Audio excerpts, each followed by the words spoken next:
नमस्कार दोस्तों। आज जो पूरे विश्व में जो हालात बने हुए हैं, ये हम में से किसी से छुपा हुआ नहीं है। अमेरिका, ईरान और इज़राइल और भी अन्य 8-10 देशों के साथ जो युद्ध हो रहा है ईरान के साथ में, ये किसी से छुपा हुआ नहीं है। और इसका सीधा असर आज के समय में हमारे भारत के ऊपर भी थोड़ा बहुत आया हुआ है, जिसमें अहम भूमिका निभाते हुए एलपीजी गैस सिलेंडर पर कुछ ज़्यादा ही प्रभाव पड़ा हुआ है। इसको देखते हुए सरकार ने कुछ निर्देश लागू किए हैं, जो इस तरह है, मैं आपको पढ़कर सुनाता हूँ। अचानक से गैस सिलेंडरों की आपूर्ति बाधित होना, कमर्शियल गैस के सिलेंडरों में 20% की कटौती करना और अफरा तफरी मचाने का ये समय नहीं है। यह समय जागरूकता फैलाने का समय है। वैसे तो हमारे देश में काफ़ी मात्रा में स्टॉक बना हुआ है, जिससे हम आम नागरिकों तक गैस की कोई दिक्कत समस्या नहीं होगी।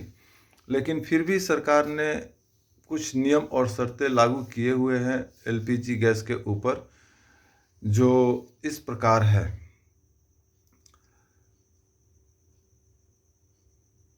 मैं आपको बताता हूँ।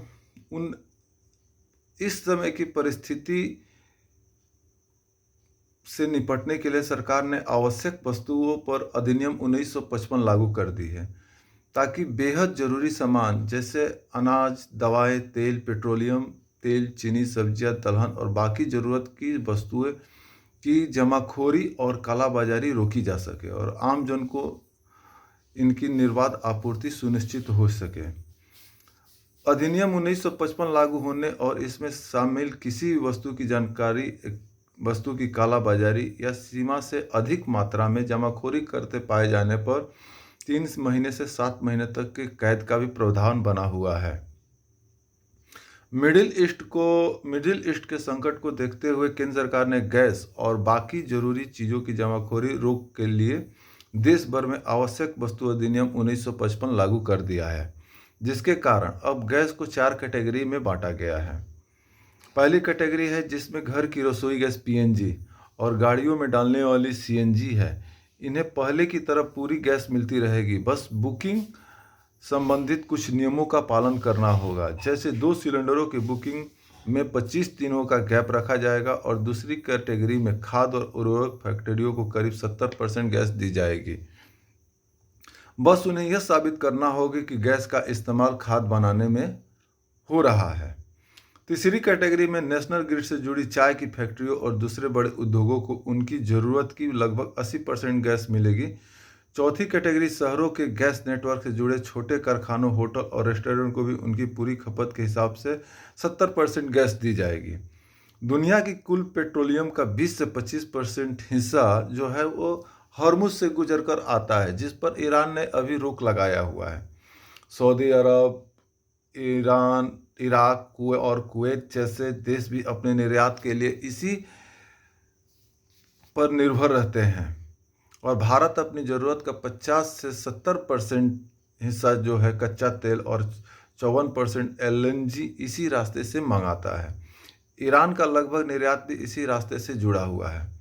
पिछले दिनों अमेरिका और इजराइल ने ईरान पर स्ट्राइक की थी, जिसके जवाब में ईरान ने यूएई, कतर, कुवैत और सऊदी जैसे देशों में मौजूद अमेरिकी ठिकानों को निशाना बनाया है। ईरान के ड्रोन के हमले के बाद भारत को गैस की सप्लाई करने वाले सबसे बड़े देश कतर ने एलएनजी का प्लांट का प्रोडक्शन रोक दिया है। इससे भारत में गैस की सप्लाई घट गई है। भारत अपनी ज़रूरत की 40% एलएनजी कतर से ही आयात करता है, जो करीब 2.7 करोड़ टन वार्षिक है। तो हमारे देश में अभी किसी भी चीज़ की समस्या नहीं है, लेकिन यह युद्ध जो है आगे तक चलता रहता है और आगे चल जाएगा। तो हो सकता है कि कुछ दिक्कतों का सामना हमारे सभी भारतवासी को करना पड़े, इसलिए वो समस्या न हो किसी के साथ में, तो भारत सरकार ने ये नियम लागू किया हुआ है।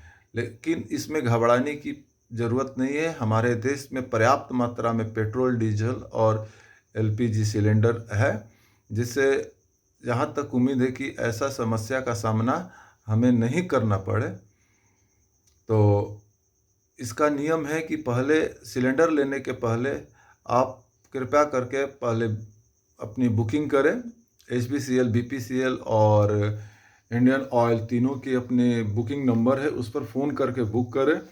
जब भी सिलेंडर ले तो DSC कोड ज़रूर बताएं डिलीवरी मैन को, और DSC कोड बताने के बाद ही आप अपना सिलेंडर लें, ताकि आपको सिलेंडर जिस सुविधा के साथ मिल रहा है उसी सुविधा के अनुसार दूसरे को भी मिल सके और सिलेंडर की कालाबाजारी न हो पाए।